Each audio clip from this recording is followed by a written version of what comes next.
After years of towing and servicing trailers, there are a few things I've learned. Some of them good, some of them bad, but a few of those things will save you time and money and maybe even keep your sanity. The trailer model we have today for our viewing pleasure is just a basic 16-foot trailer.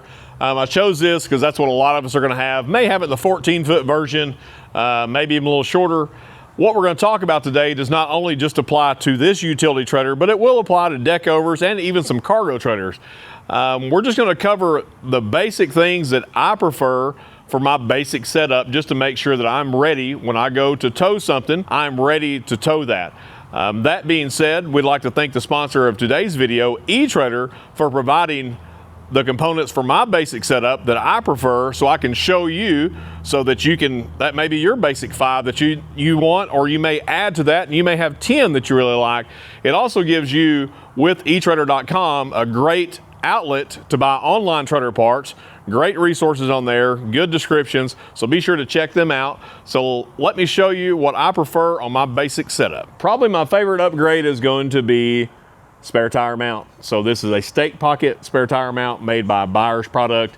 It will fit all of your 5-lug bolt patterns, 6-lug and 8-lug. You would need to have stake pockets on your trailer, or you would have to add a stake pocket, but many trailers come standard with stake pockets. The trailer we have today, it does have a welded on mount. You can see here, and there's absolutely nothing wrong with that, but I still like the stake pocket mount for a couple reasons. One reason is, if I'm taking a long trip, I like to take an extra spare tire. I know it's crazy, I'm taking 2 spare tires in case I have 2 flats, but that gives me the opportunity to mount a secondary spare tire. Then when I get home, if I don't want to run 2, I can take this off, put it in the garage, and it's there when I need it for the next long trip.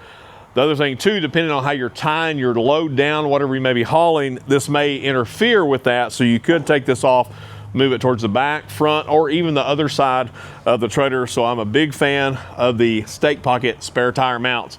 If you're running a deck over trailer that's full width, you would need to make sure to take a measurement. This may put you over width, so don't do that. Make sure you stay within compliance on the width of your trailers. But for most of your utility trailers that are 77 or 83 wide, it's going to be a great upgrade.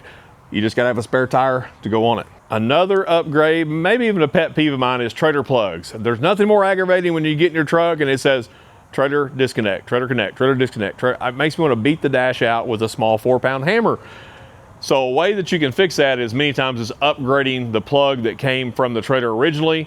It may have a molded plug on it.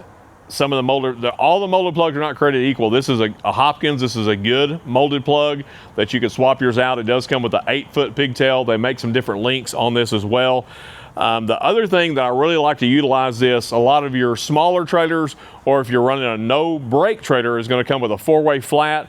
Most of our newer tow vehicles have a 7-way plug, so you're having to run an adapter. Not a big a fan of running that adapter, that extra connection. So I prefer, even on a single axle, even on a no brake trailer, is go ahead and upgrading to the 7-way. So I don't have to try to keep up with the adapter. I can just plug it into my tow vehicle and I'm ready to go. And it does give me an option for a hot wire. So if I want to add some type of accessory on there, it's just a good upgrade.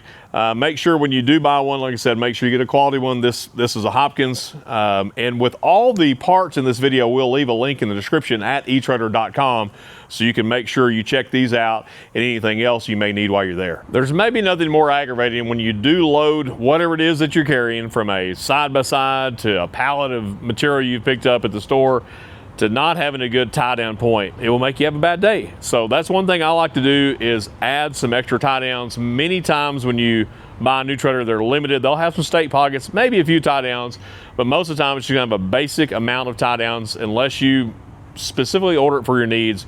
Or if you have an older trailer, they just didn't have a lot of tie downs. A lot of people try to hook underneath the uprights. That's fine until it falls out and it's not. So I like to add some tie downs, and that can be several different types. We have a weld on D-ring here. This is a square tubing top rail. You can weld it on this way, and even on a round pipe top rail and angle top. You can put this in several different locations. This also can be welded. We'll move the camera around, down low. It gives you some good tie points, and you may want to put both. Sometimes we do that. Make several different sizes. These are 2 very common sizes. This smaller one, they also make a bolt-on flange that if you want to bolt it on your wood deck or aluminum or steel, if you are bolting this on aluminum, you would need to coat this to make sure you don't have any interference with the steel making contact on the aluminum. So this is a very universal D-ring mount, as well as this larger one, and again, make several different sizes. Another good D-ring is this flip up. You will have to recess this in. So if you're putting this in wood, you're either gonna have to drill all the way through the wood. I prefer to mortise it out and put it in there with a drain hole so you can get the water out of it. If it's in a steel floor, you just drill a hole. You can either bolt this or you can weld it. Same as on aluminum, you can bolt it through an aluminum floor. So this is very handy for side-by-sides, motorcycles, to tie the handlebars back if you're using some type of wheel chalk, four-wheelers, etc. Maybe even ride a lawnmower. So those are just a few of what eTrailer carries. Go check their D-rings out. Their tie downs, they have a huge selection. This is just something I use on a regular basis that I thought would be handy to you. Now, once you have all your tie downs, you've got to have something to tie it down with. And that's where I see some funny stuff. I'll see somebody with their brand new Harley that's all bagged out, custom paint, and they're using a little 1-inch strap that looks like it wouldn't hold your Hot Wheels on your flatbed. So make sure you get a good quality strap. I looked at several. One that I really like. I like a small strap for small loads and small trailers, but I don't really like the small 1-inch thin web. I like maybe 1.5 inch, 2 inch that's got smaller hooks that are still gonna work with that. So let me open those up and I'll show you. So this strap is like a mini version of your larger 2-inch straps. It still has a small enough hook that's gonna go through stake pocket, pretty much any style D-rings. Does have this safety clip. I do like that as an extra set of hands, so if you do have it clipped into that D-ring, maybe if it's off the side, it doesn't fall out while you're trying to strap on the other side. Has a decent size handle. It's not huge. You can get a smaller strap, you can get a bigger strap. I do like the size of this. For smaller loads, you can pretty much tie down anything with this. 700-pound working load on this. Comes in a set of 4. Also comes with a pretty handy little vinyl bag, or maybe it's PVC. I do like that, so you can keep them all together. If you're like me, you can lose them all together. But what I found is I used to try to keep one set of straps, keep them in my truck, but then I'd move trailers, I'd lose my straps. So now I try to keep a set of straps in my truck, and then I try to keep them with my trailer.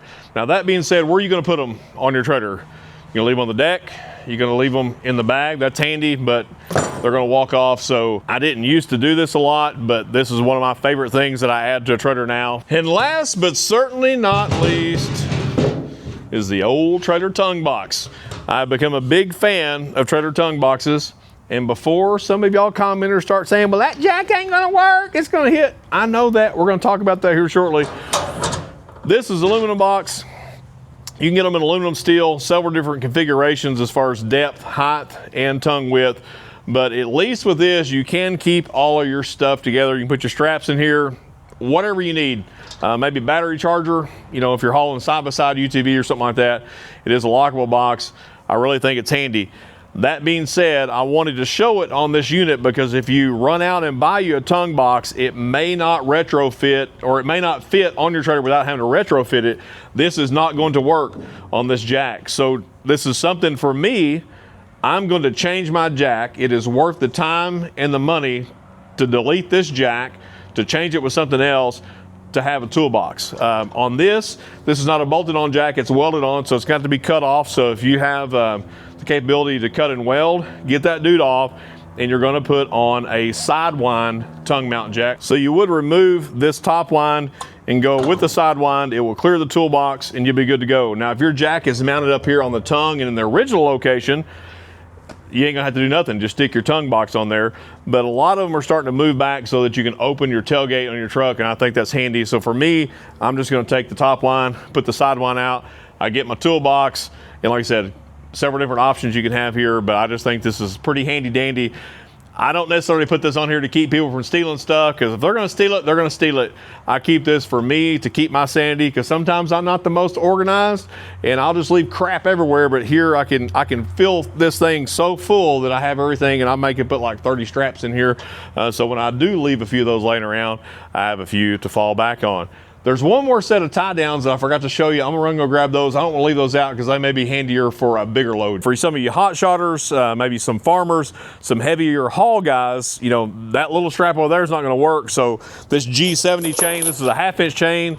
It is all there. It's a very nice chain, and it comes with a very nice binder. It's got a breakover handle, so it's not sticking out to hit you in the arm or the chest when you're walking by your load. So you may want to check those out. Different lengths of chain to fit your needs. I think these are a 12,000 pound working load on the binder. And again, like I said, it's a G70 series. So if you are hauling commercially, you got to make sure you meet those requirements. So maybe you need the smaller strap or the bigger strap, but just be sure to check out all their straps and tie downs, and I think they can get you fixed up.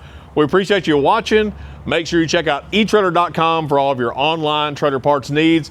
Tighten your lug nuts and keep on a rolling.